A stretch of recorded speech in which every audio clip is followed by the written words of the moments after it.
نوفي خدای مازن دلوان از عرفا جمال قناغ سیفی زی پزشکی انشالله سمینارک تی پیشکش دکم سرپرشتی دکتر عبدالرحمن درباره اوورین سایت کیسی الکدان که برای بودی که زور گرینگا زور به افرادان بداخل ولی جهان دتوشیم حالات دبن بدرجة سمینار که انشالله باسی دکین که اوورین سایت چیه و حالات کانشی باز دکین اوورین سایز چیا؟ اوورین سایز پیک دل کیسه بچو کپرن لشلا کلیک لا يعني لیک لی الکدان کانه يعني لهر دو الکدان ده هیا و هر وجوری جوازش يعني هن كزور بیان به ازرنون نبنه هوشیر پنجا اوورین سایز بخوی نشانی نیا هاش يعني نشانی هن بعلام بعام بزوریا نشانی نیا و هر وهاش لوانه بتعطي دیاری نکریتن اگر بیتو برواد بولای او کسی کسونری دکا لوانه بتعطي دیاری نکریتن که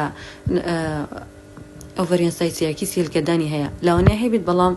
او کاتا چاو دیرکم او کسی کسونری لو دکا نبینید که کسی الکدانی هیا با اناتومیک ورد گرین لسر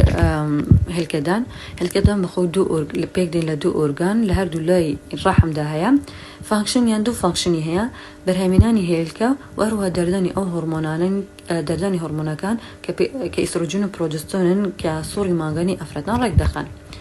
این سر جورکانی اوورین سایز دو جوری هیا فانکشنال اوورین سایز و نان فانکشنال اوورین سایز فانکشنال اوورین سایز تکس به ماش یاد دبیت دو جور فولیکولار سایتس مان هیا دری لکاتی صوری مانگانه دا لکاتی صوری مانگانه بخوی فولیکلکا هلکیک درد داد بلام اگر بیتو هلکیکی در نده و یا خود لپاش ای هلکیکی درد بو هوی بجونه بونوی هلکیکا ام کاتا ام او هلکدانه او فولیکل هلکیا او فولیکلا برده بیت لشلا که قبارکی بو 5 بو 6 سانتیمتر گوره دبیتن لپاش 4 بو 6 هفته ام فولیکلا بخوی نامینیتن و تا ببی اوی 4 بکرید بخوی نامینیتن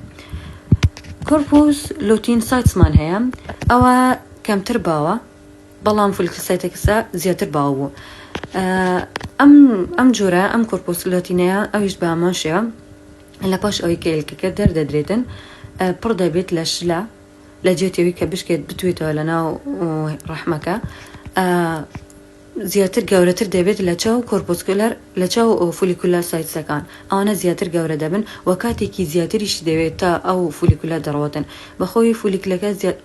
کاتێکی زیاتر دەوێت کە تا ئەو کۆرپۆسکولار لاتینە بڕۆتن بەخۆی فولیکل 4 بۆ 6 هەفتە ئەڕواتن بەخۆی ئەڕوا بەڵام کۆرپۆس لوتینەکە 2 بۆ 3 مانگی دەوێت تا ئەڕواتن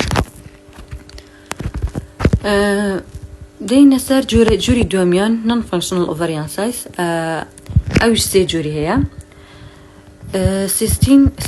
سيستين دينيموس او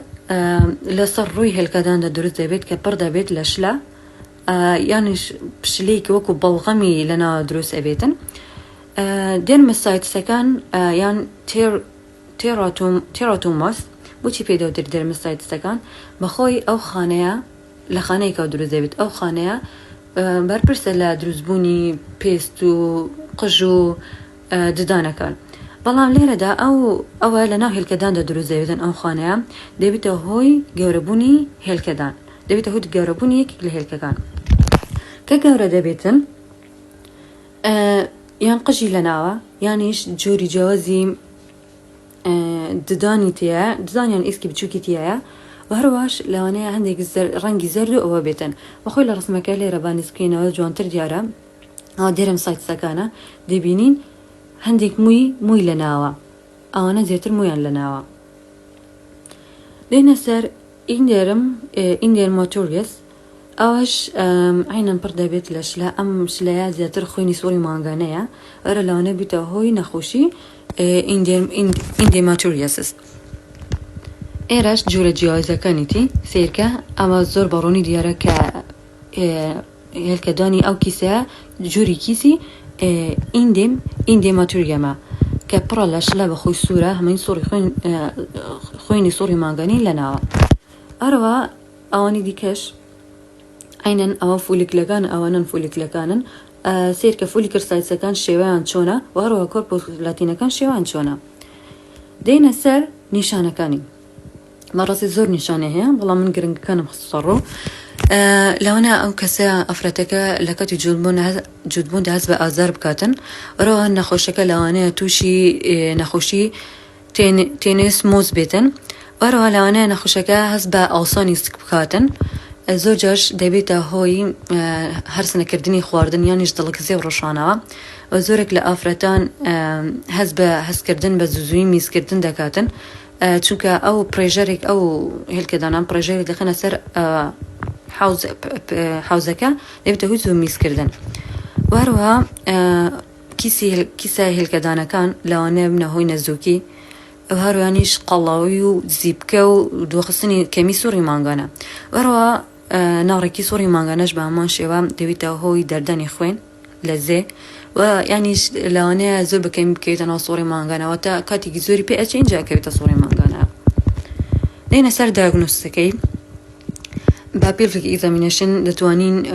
هەڵئاوسانی ڕەحم دیاری بکەین وهروەها بە ئەڵتراساوند بە سونەریش بە هەمان شێوە دەتوانین قابۆڕە و شێوە و جووری سایتسەکە دیاری بکەین